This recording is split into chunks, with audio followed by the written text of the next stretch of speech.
ఓం శాంకరీ సుప్రజా దేవ పూర్వా సంధ్యా ప్రవర్తతే ఉత్తిష్ట శ్రీగణనాథ త్రైలోక్యం మంగళం కురు ఉత్తిష్ట దేవదేవేశ ఉత్తిష్ట ఏకజానన ఉత్తిష్ట ఈశ్వరీ పుత్ర కర్తవ్యం దైవమాన్నికం హే దేవదేవ కరుణామయ దివ్య రూపా హే రంబలోక జన సేవిత పుణ్యమూర్తే హే పార్వతీ తనయ పావన పారిజాత విఘ్నేశ విశ్వజన పూజిత సుప్రభాతం లంబోదరాఖ్య కమనీయ కథాకలాపా హే విఘ్ననాథ సుజనావన భక్త పోషా హే లోకపాల సుమసేవిత పాదయుగ్మా విఘ్నేశ విశ్వజన పూజిత సుప్రభాతం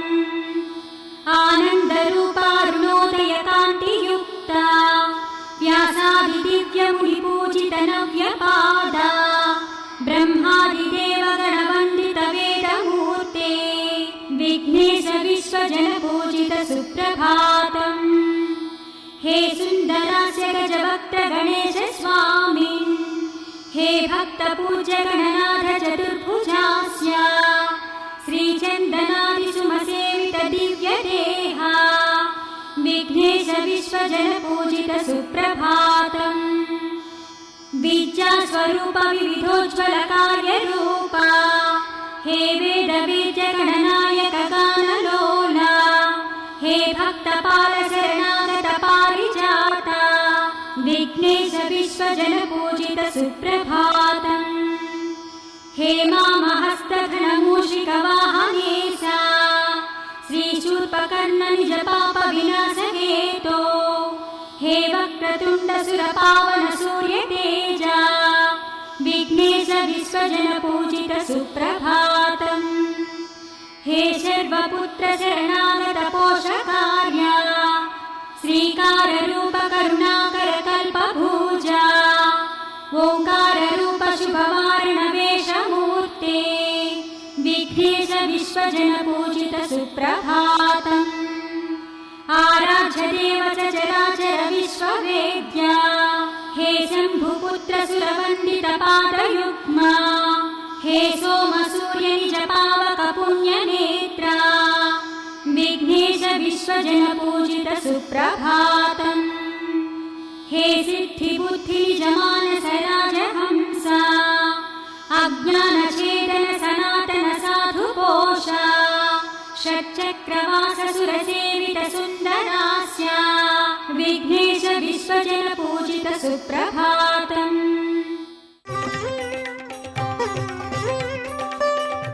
ఒక మందిరం తయారు చేసి ఆ మందిరంలో పార్థివలింగాన్ని మట్టితో ఒక శివలింగాన్ని తయారు చేసి ఆ లోపల పెట్టి ఈయనే శివుడు ప్రత్యక్ష పరమేశ్వరుడు అని రోజు ఆరాధన చేస్తూ అర్చన చేస్తూ శివ పంచాక్షరి మంత్రాన్ని ఉపాసన చేశాడు. తీవ్రమైన ఘోరమైన తపస్సు, అది సాధారణమైన తపస్సు కాదది. శివుడే ప్రత్యక్షం అవ్వాలి అంటే ఊరికే అవుతాడా? ఎంత తపస్సు చేయాలి? తపన, మనస్సులో తపన కలగాలి. ఆయన దర్శనం చేయాలి అనే తపన కలగాలి. అప్పుడు వస్తారు నిజంగా. అయ్యో మీద పడితే రారు. స్వామీజీ ఒకసారి అందరినీ చూస్తున్నారు, ఒకసారి చూస్తే బాగుంటుంది. ఆ తపన మనస్సులో వస్తే పిలిచి మాట్లాడతారు. ఎంతోమందికి అనుభవం ఉంది. అది దగ్గరికి పిలిచి మాట్లాడాలనుకున్నావు కదా, చెప్పు. తపన రావాలి మనస్సులో. తపననే తపస్సు అంటారు. తపస్సు అంటే తపన కలిగించేది, తాపాన్ని పోగొట్టేది, పాపాన్ని పోగొట్టేది తపస్సు. అది కావాలి కావాలి, ఆ ఈగర్ లోపలి కావాలి. అది కలిగింది ఉపమన్యుడికి. చిన్న పిల్లవాడు 1000 సంవత్సరాలు తపస్సు చేశాడని చెప్తుంది శాస్త్రం. 1000 సంవత్సరాలు శివ పంచాక్షర మంత్రాన్ని. పెద్దవాడు అయిపోయాడు, ఇప్పుడు పిల్లవాడు కాదు, కానీ శివుడికి పిల్లవాడే. కొంతమంది మహర్షులు ఏదో ఒక శాప కారణంతో పిశాచాలుగా మారారట. వాళ్ళందరూ వచ్చారు వీడిని హింసిద్దామని. శివ పంచాక్షర మంత్రాన్ని విని తట్టుకోలేక పారిపోయారు. ఈ తాపం, ఈ తపస్సు చేస్తున్న తాపం ఉందే, అది దేవలోకానికి వెళ్ళింది. దేవతలందరూ వెళ్ళి ప్రార్థన చేశారు విష్ణువుని. మహావిష్ణువు, ఈ తాపాన్ని తట్టుకోలేకపోతున్నామయ్యా, ఏదైనా ఉపాయం చేయి. ఆయన నేరుగా శివుడి దగ్గరికి వెళ్ళాడు. శివుడిని ప్రార్థన చేశాడు. ఈ పిల్లవాడు తపస్సు చేస్తున్నాడే, వాడికి ఏదైనా వరం ఇవ్వకూడదా? చల్లబడతాడు, నేను చూసుకుంటాను, నువ్వు వెళ్ళు అని విష్ణువుని పంపించాడు. శివుడు ఇంద్ర రూపాన్ని ధారణ చేసి వచ్చాడు. చాలా అద్భుతమైన ఘట్టం అక్కడ. మనకి సమయం అయిపోయింది కాబట్టి నేను ముందుకు వెళ్తున్నాను.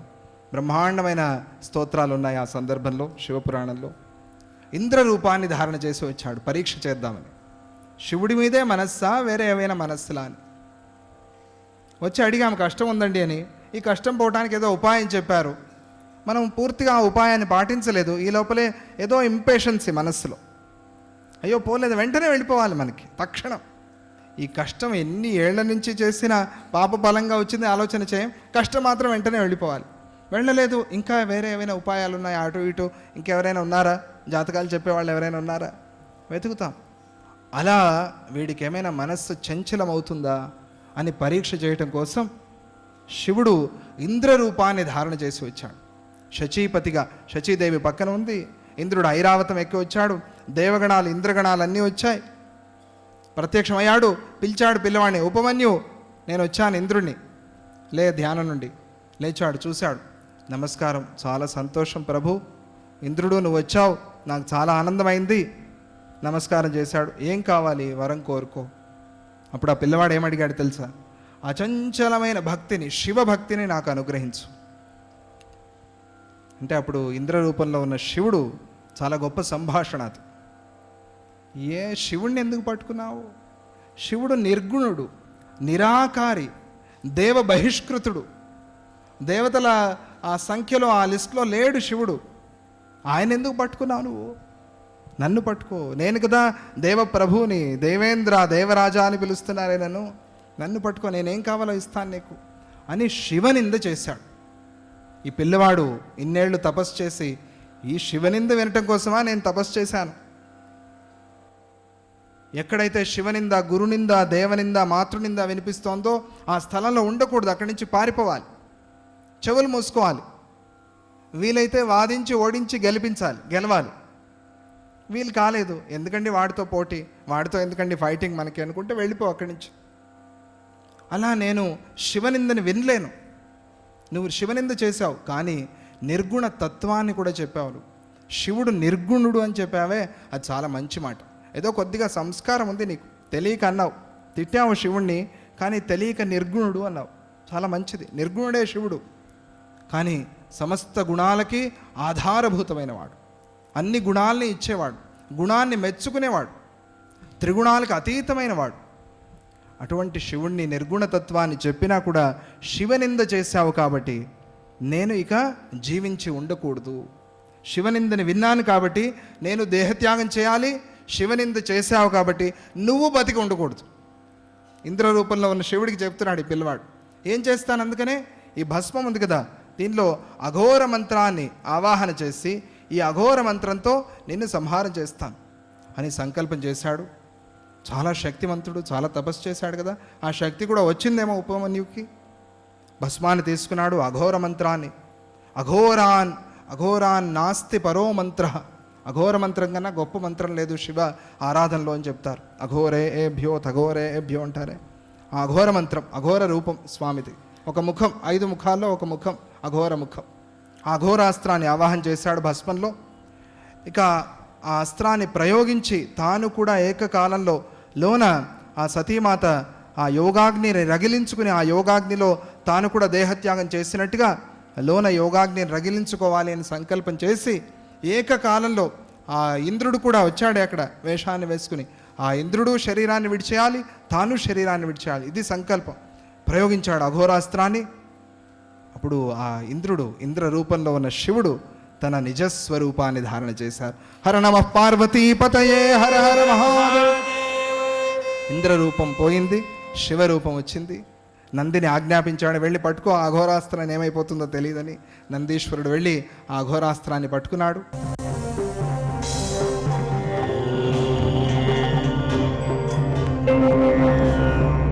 ఓం స్తుతామయా వరదా వేదమాతా ప్రచోదయంతాం పావమానీం ద్విజానాం ఆయుః ప్రాణం ప్రజాం పశుం కీర్తిం ద్రవిణం బ్రహ్మవర్చసం మహ్యం దత్వా వ్రజత బ్రహ్మలోకం.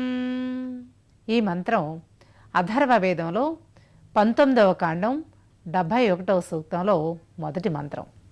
ఇది వేదమాత యొక్క ప్రాశస్త్యాన్ని మనకి వివరించేటటువంటి విశేష మంత్రం.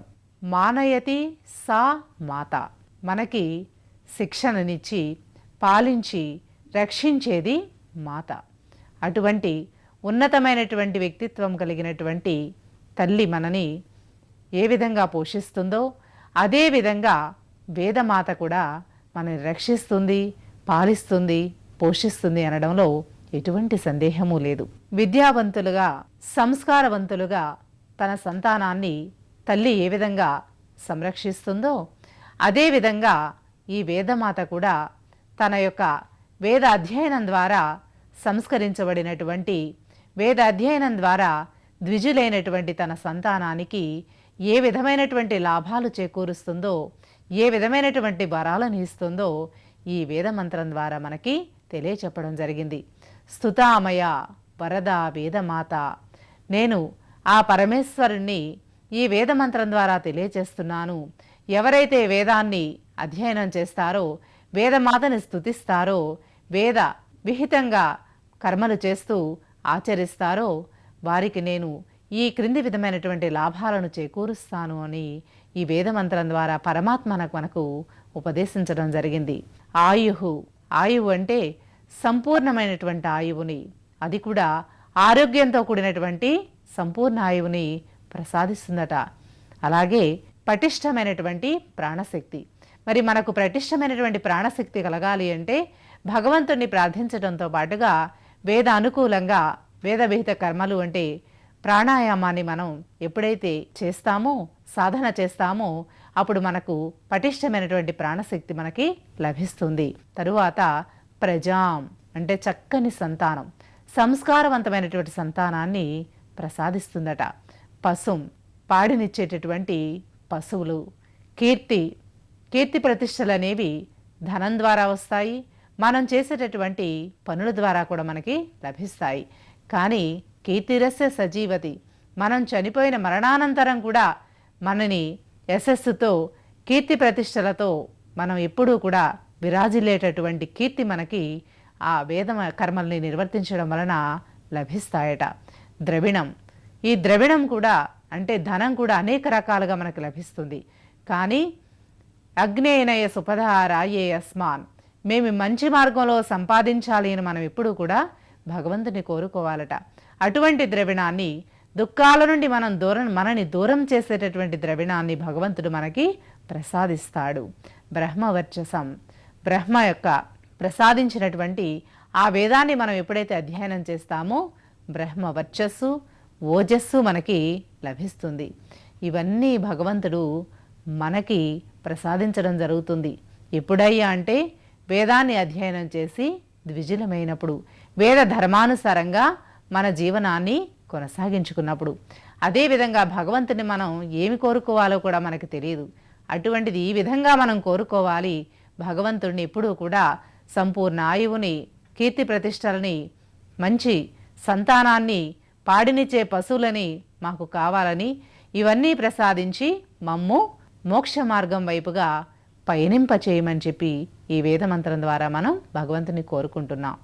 ఓం శాంతి శాంతి శాంతి. పార్థాయ ప్రతిబోధితాం భగవతా నారాయణేన స్వయం వ్యాసేన గ్రథితాం పురాణమునినా మధ్యే మహాభారతం.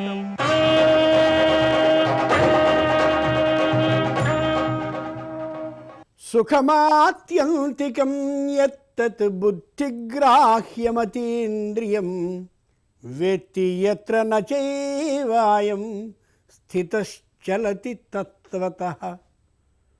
చాలా ముఖ్యమైనటువంటి శ్లోకం. భగవద్గీతలో కృష్ణుడు అర్జునునికి యోగం అనేది ఎన్నిటి నుండి పొంద వీలవుతుందో అన్ని విధానాలని ఒకే ఒక దాని ద్వారా తెలియచేస్తున్నాడు. యథార్థమైనటువంటి సుఖం ఏది అంటే మనం అనుకునే కంటి వల్ల, చెవి వల్ల, నాలుక వల్ల, చేతుల వల్ల, అంటే జ్ఞానేంద్రియ కర్మేంద్రియాల వల్ల పొందే సుఖం సుఖం కాదు. బుద్ధిగ్రాహ్యమతీంద్రియం, నిజమైన సుఖం బుద్ధి చేత గ్రహింపబడదగిన సుఖం, బడైనటువంటి సుఖం. అతి ఇంద్రియం, ఇంద్రియాల వల్ల పొందినటువంటి సుఖం మాత్రం సుఖం కాదు.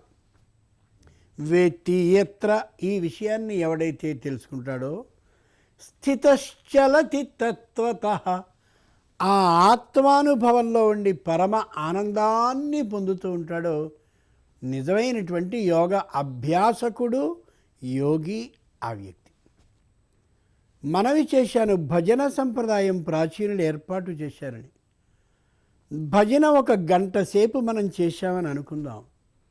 గంటసేపు సంపూర్ణ ఆనందాన్ని, సుఖాన్ని, పరమేశ్వరుని యందు లీనమైన స్థితిని మనం పొందాం.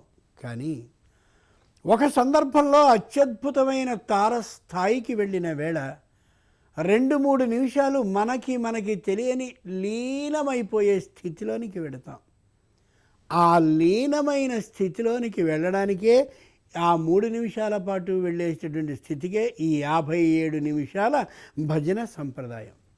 2, భజన సంప్రదాయం ఆ విధంగా భజన చేస్తున్న సందర్భంలో స్థితశ్చలతి తత్వతః, ఆ ఆత్మ అనుభవంలో ఉన్నటువంటి సాధకుడైన యోగున్నాడే, ఆ ఆనందాన్ని పునః పునః తిరిగి తిరిగి తిరిగి తిరిగి అనుభవించుకుంటూ తనలో తాను రేపటి రోజున భజన సాగినప్పుడు ఈ ఆనందాన్ని పొందాలి అని అనుకుంటాడు.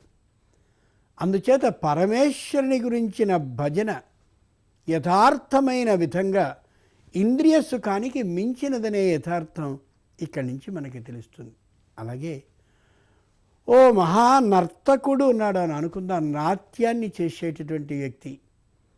ఆయన కూడా గంట సేపు మంచి నృత్యాన్ని కానీ చేసినట్టయితే ఎక్కడో ఒక సందర్భంలో తనకు తాను తెలియనిటువంటి ఇంద్రియాలకి దాటిన అతీంద్రియ స్థితికి వెళ్ళిపోతాడు. వెళ్ళిపోయి పర కాయ ప్రవేశం కదా నాట్యం అంటే. పర అంటే ఇతరుని యొక్క కాయ శరీరంలోనికి ప్రవేశం చేరిపోవడం. తాను కృష్ణునిగా అభినయాన్ని చేస్తుంటే నృత్యకాలంలో తాను కృష్ణుడు అయిపోవడం. అలాంటి స్థితిలో ఏం జరుగుతుంది? స్థితశ్చలతి తత్వతః, ఆ ఆత్మ అనుభవం నుంచి స్థిత అక్కడే ఉండిపోతాడు. కాబట్టి నిజంగా ఆ రుక్మిణిని తలుచుకుని ఆ విధమైన విరహ బాధని అనుభవించేటప్పుడు కళ్ళ వెంట నీళ్ళు అలా కారిపోతాయి. నటులైనటువంటి వాళ్ళకి 2 విధాలుగా కళ్ళ నుంచి నీళ్ళు వస్తాయి. ఒకటి అవేవో మందులో మరొకటో కళ్ళలో పోసి ఏడుపు తల్లి అని ఏడిపించి అది దౌర్భాగ్యకరమైనటువంటి ఏడుపు. యథార్థమైన విధంగా వచ్చేటటువంటి కన్నీరు ఏదైతే ఉందో అది లీనమైన స్థితిలో వస్తుంది. అంచేతనే రసాశ్రయయోగ్యో నట అన్నాడు ఆ అలంకారికుడు. మామూలు నటులందరూ ఏడిచేటటువంటి ఏడుపులన్నీ పైకి వచ్చేటటువంటి ఏడుపులు కానీ లీనమయ్యే స్థితిలో వచ్చే ఏడుపులు కాదు. కానీ ఇక్కడంటున్నాడే భగవద్గీతలో, బుద్ధిగ్రాహ్యం అతీంద్రియం. కృష్ణుడు ఇక్కడి నుంచి ద్వారకా నగరానికి వెళ్ళిపోతున్నాడని తెలియగానే ఉండేటటువంటి వాళ్ళందరూ కూడా రేపల్లిలో వాళ్ళు విపరీతమైన దుఃఖాన్ని అనుభవించారు అన్నాడు అనుకోండి.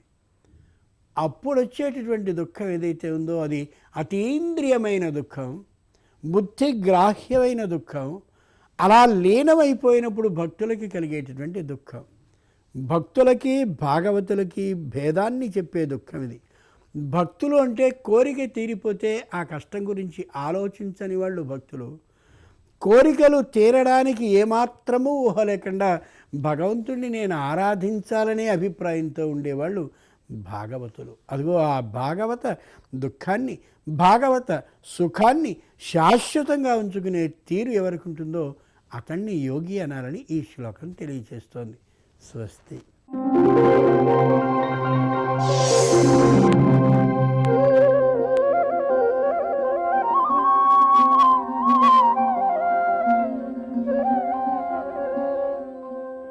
ఏమిటి మాస్టారు, సాహిత్యరంగం ఇంత కలుషితమైపోయింది. ఎవరు పడితే వాళ్ళు కవులేనా? నాలుగు కవిత్వాలు రాసేయటమును మహాకవిని అనటం. ఒక్కడంటే ఒక్కడికి శబ్దజ్ఞానం లేదు, అర్థజ్ఞానం లేదు. ఏమిటి సార్ ఈ పరిస్థితి? మనం ఇలా చూస్తూ నోరు మూసు కూర్చోవలసిందేనా అంటూ శివాలు ఎత్తిపోయినట్టుగా చిందులు తొక్కేశాడు నా మీద. నాకు ఓ పక్కన నవ్వు వస్తోంది, ఓ పక్కని నిజమే ఆయన అన్నదానికి భిన్నంగా ఏమీ లేదు. ఆయన ఇంకో మాట కూడా అనేశాడు, ఇప్పుడు వచ్చిన కొత్త కవిత్వానికి ఛందస్సు కూడా అక్కర్లేదు కదండి, గురులఘువులు కూడా తెరవాల్సిన పనే లేదు అని. ఈ వాతావరణము, ఈ విమర్శ చాలామందికి ఎదురవుతుండేదే. నాకు ఒక్కడికే కాదు, అసలు సాహిత్య రంగంలో ఉన్నవారికి అందరికీ ఎక్కడో చోట ఏదో ఒక రోజున ఇలాంటి విమర్శ, ఏదో ఇందులో కొంత భాగం కానీ అధిక భాగం కానీ చెవిని పడుతూనే ఉండేది. ఆశ్చర్యం ఏమిటంటే 9-10 శతాబ్దాలకి చెందిన రాజశేఖరుడు గొప్ప కవి, అలంకారికుడు, అలంకార శాస్త్రవేత్త, శాస్త్ర రచయిత కూడా, కావ్యమీమాంస రచయించినవాడు. ఆయన కూడా ఇంచుమించు ఇదే అభిప్రాయాన్ని 9-10 శతాబ్దాల నాడు చెప్పాడండి. ఇది విని, అది చూసి, అది చదివి, ఇది విని చాలా ఒక తమాషాగా అనిపించింది నాకు. మీరు కూడా ఆ అనుభూతి రుచి చూస్తారని ఆ శ్లోకం మీకు వినిపిస్తున్నాను.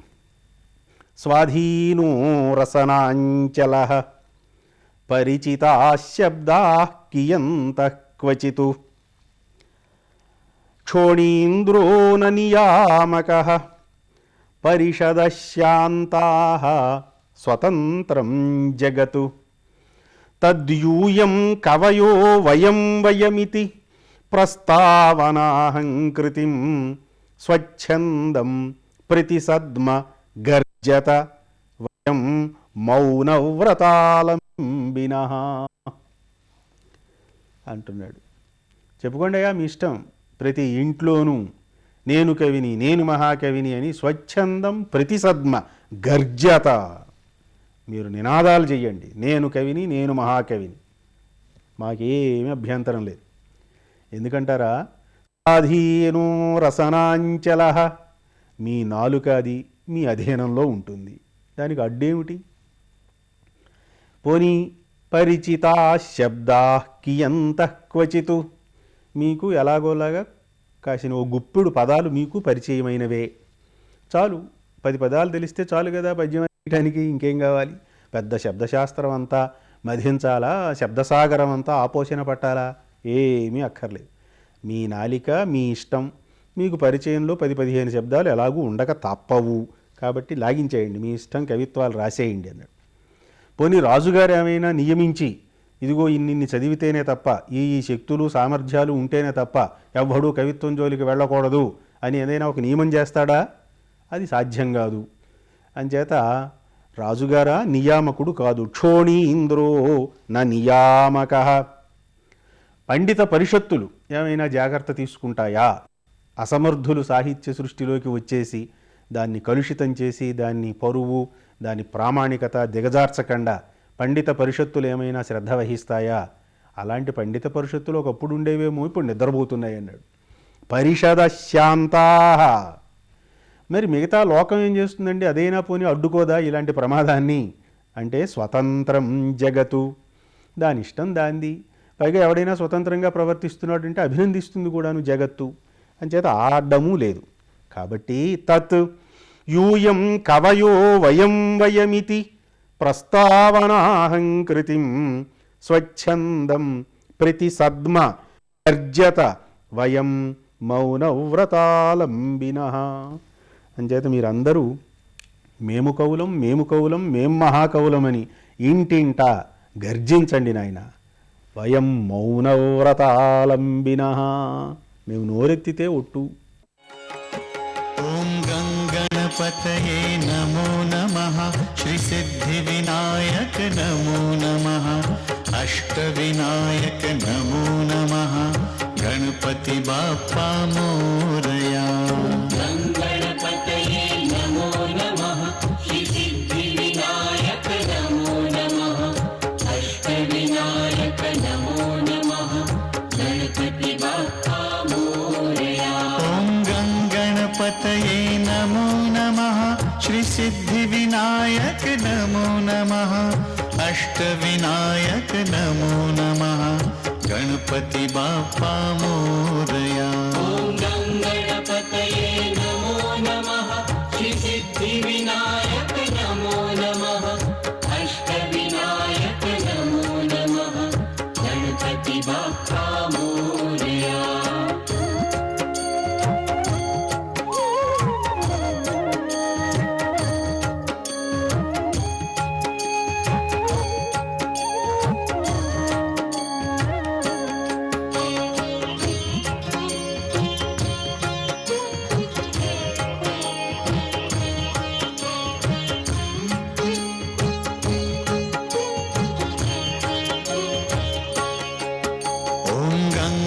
गणपतये नमो नमः, श्री सिद्धि विनायक नमो नमः, अष्टविनायक नमो नमः, गणपति बाप्पा मोरया।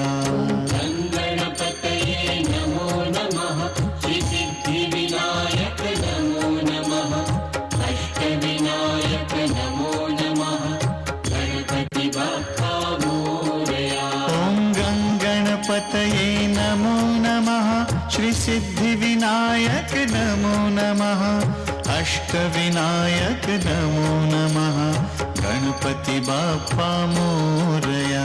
ॐ गणपतये नमो नमः, श्री सिद्धि विनायक नमो नमः, अष्टविनायक नमो नमः, गणपति बाप्पा मोरया।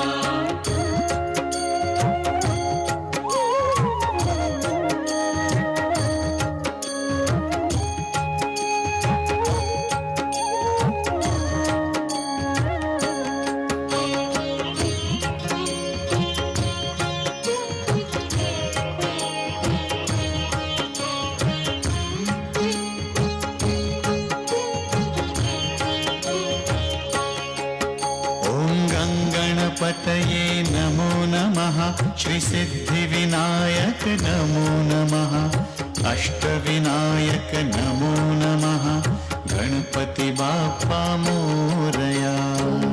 गणपतये नमो नमः, श्री सिद्धि विनायक नमो नमः, अष्टविनायक नमो नमः, गणपति बाप्पा मोरया। ॐ गणपतये नमो नमः, श्री सिद्धि विनायक नमो नमः, अष्टविनायक नमो नमः, गणपति बाप्पा मोरया। ॐ गणपतये